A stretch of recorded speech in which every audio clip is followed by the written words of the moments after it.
Hey there, everybody. Welcome to our evening dose of Big Brother 22 All-Stars live feed spoilers. We had the BB Comics episode tonight. Yes. We'll talk a little bit about what happened on the feeds. I like BB Comics. I like it.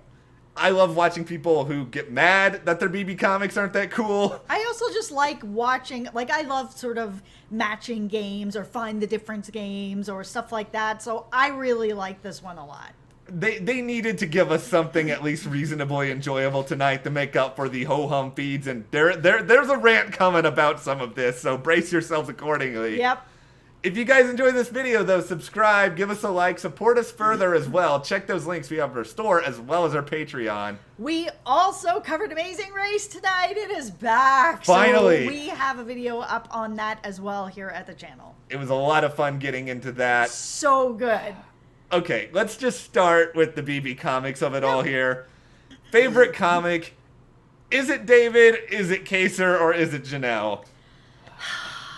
That's a hard one. I know. I'm actually going to say Kaser. I really liked it. And I see you, Cody, with your shame being like, you are the king of what? You are the king of nothing?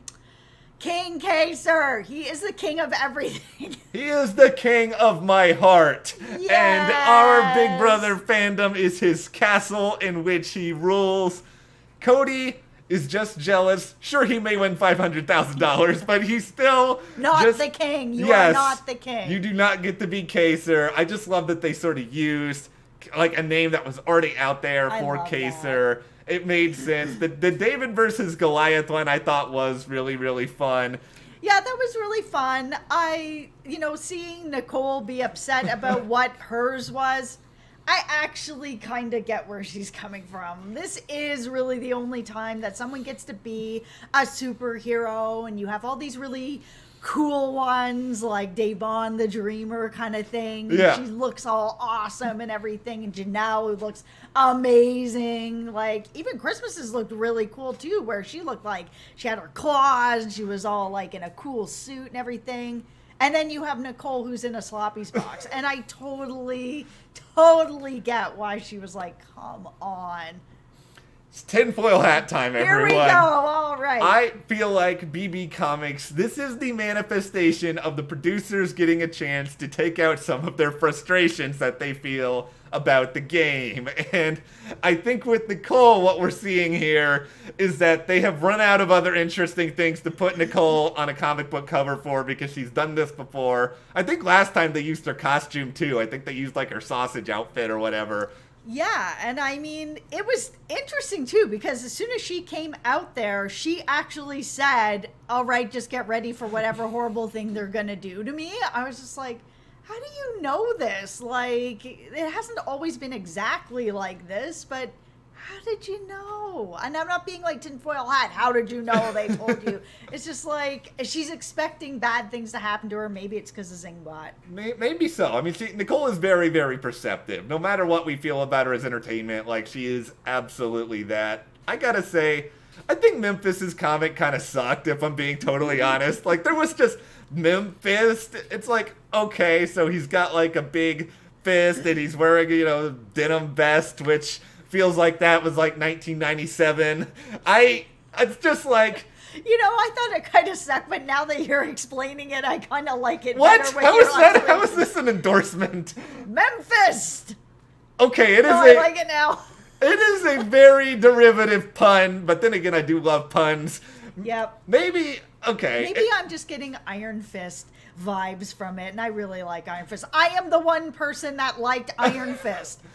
There are certain characters I would at least watch like a 6-episode series about King Kaser and his royal court. Yes. I'm convinced about that. But, the most interesting, I guess, actual game takeaway from this episode was seeing that Nicole, I really did get a sense that Nicole does not want to go to the end with Cody. And I think we got more of an expression of that from her in the diary room than we've even ever had on the feeds. Yeah, it's pretty clear, and I mean, we've been kind of talking about this a little bit anyways. We feel like Nicole will cut Cody, and because she's cut Ian, and she's done a lot in this game, and she knows that she can't beat him, and that was a really good conversation. Like, I really enjoyed that talk between Nicole and Christmas where they both were just like, oh yeah, he beats everybody in this house and we all know it. And then we saw them separately both being like, it's true. Nicole's in-game path is pretty clear now. Like, she wants Memphis gone this time around. Then next time, I think she's going to find a way to do whatever she can to get Enzo out at 4. Then she goes to Final 3 with Cody and Nicole. Both of them Cody and Christmas. Both of them take her to the end. And she at least knows that she can probably beat Christmas. I don't know if she can beat Cody, but she can cross that bridge, I guess, when you get to it. I actually wondered for a moment there if the reason she was really like, I need to keep Christmas, not just because Christmas will take me to the end, but I know that I can't beat Cody, but I don't want to be the one to have to cut Cody if I don't have to. Ding, and if ding, Christmas ding. ends up winning this next veto and she's the only person voting and she can just vote out Cody, then great for Nicole. Because once they're in sort of that, final 3, if Nicole's been studying like crazy, she can just win her way to the end and then choose who she wants. Yeah, Nicole is super dangerous at this point in the game. Because Yes. she can win any memory competition they throw at her. And 2 people want to take her to the end right now. Cody will take her to the end, Yeah. and Christmas will take her to the end. She is in an extremely, extremely good spot, especially in the event that Memphis ends up going. And, you get a good illustration of that. But the other takeaway from this episode is really just how dry it is in the house right now. Like, let's list off the really stupid segments they put on the show. And it's a reminder that without Enzo, this man is the only reason we even have a Big Brother still airing new episodes at this moment. It's true. There is really nothing happening. Like, this week should be a lot more of sort of campaigning. There's only 5 people left in the house. Christmas is doing nothing. Memphis is doing nothing. Neither of them are even looking at each other to be like, why aren't you campaigning? Or why are you campaigning? It's like that Spider-Man meme that's like, right? Like, what is going on? Why is nobody campaigning and nobody finds it weird that nobody's campaigning? It's very weird for me as a viewer. It is infuriating me at this moment because as of this recording, people are still not having important conversations. It is Wednesday night. It is less than 1 day until the final 5 eviction. You make it past this, you have a 25% chance of winning $500,000. And you are Memphis. I know you don't want to make people paranoid, but you are really, and we know he's delusional. We saw it in the diary rooms tonight.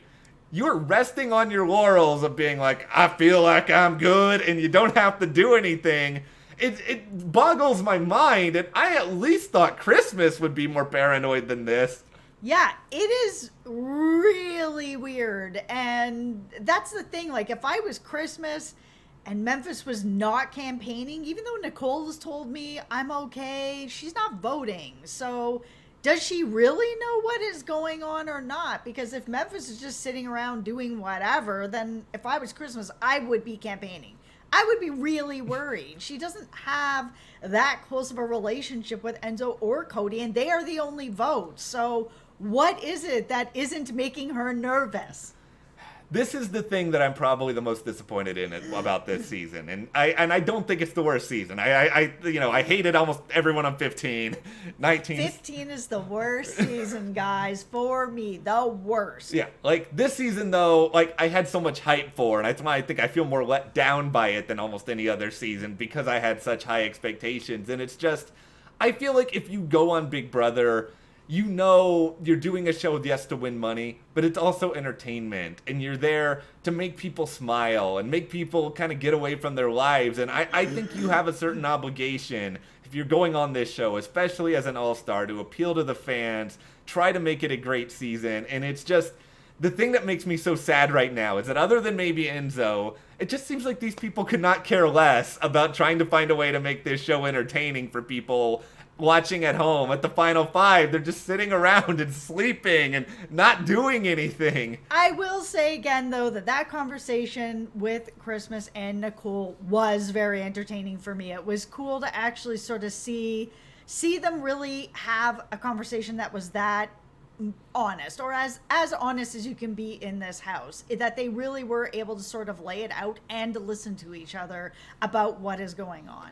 I think it was a talk they needed to have, and I think it would have been a mistake for both of them to not do it and not think about taking each other, because yeah, you wanna have a chance of winning Big Brother, and if Christmas does take out Cody and she gets to the final two with Nicole, I'm not saying Christmas will win. We kind of talked a little bit about this being that crazy scenario earlier, but Yep.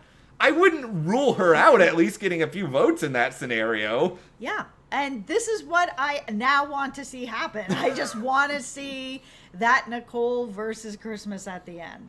I just need, you know what? We just watched The Bachelorette the other day. So now I'm just like messy. I need a little bit of messiness this season. For a season that everything was smooth sailing, Yeah. let's have a final two of Nicole and Christmas. This is where I am. And then Christmas can win and dog treat. That is really what this is all about, isn't it? This is all going back to the... Listen, okay. You That's did right. not hear me say that I will eat a dog treat if Christmas wins the game.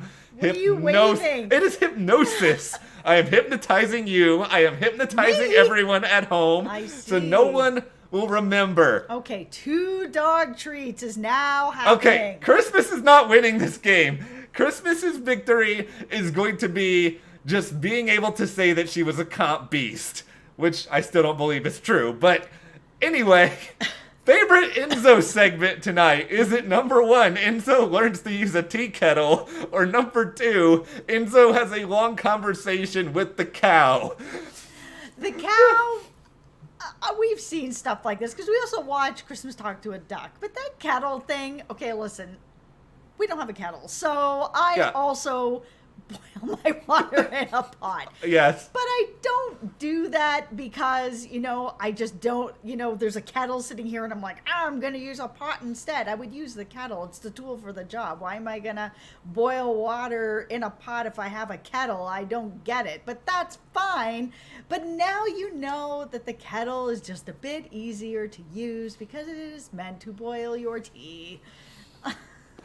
Big Brother, man, at this point. Can we just send Zingbot back in to roast him again? Like, can we get something? And can Rachel Riley be the new neighbor since you guys didn't do anything with Dr. Will? Yeah. Oh my God. Okay, let's not even talk about that. That makes me mad. If we want to talk about disappointments, let's... Oh my goodness. You want to talk about the biggest disappointment of the season? That is it. You guys bring in Dr. Will, and he doesn't actually get to do anything. Dr. Will's my hero, though. He took that money and he did 2 minutes of work and he left. He did. But ultimately, okay, this is what I expect to see tonight.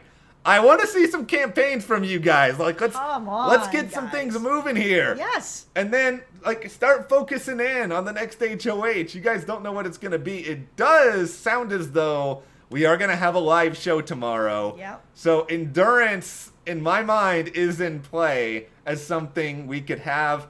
I want there to be an endurance. We haven't had very many of them this season. No, we haven't.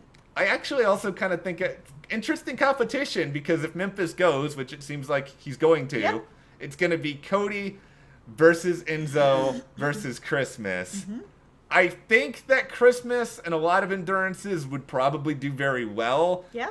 I think Cody is probably going to be favored to win just because he's Cody and he's a physical monster and a lot of this sort of stuff. Yeah, and that last one with the wall, I mean, he was up there for a long time. He was up there close to the end. So, I mean, he could win it. We'll hopefully get a better sense of this over the next little while. But, we'll tie everything up here. Like we've said, it's not the most eventful night in the world. I mean, okay, but this is what we're going to suggest here. What do you guys want these people to campaign about tonight? What do you want to see happen here? Also, if you were in Big Brother, what would your BB comic be? Also, do you use a kettle or do you boil it in a pot like me and Enzo? We're answering the tough questions here in this video. Let us know, and if you guys do like this discussion, give us a like, subscribe, and support us further. Check those links to the store, our Patreon, and we'll see you here next time.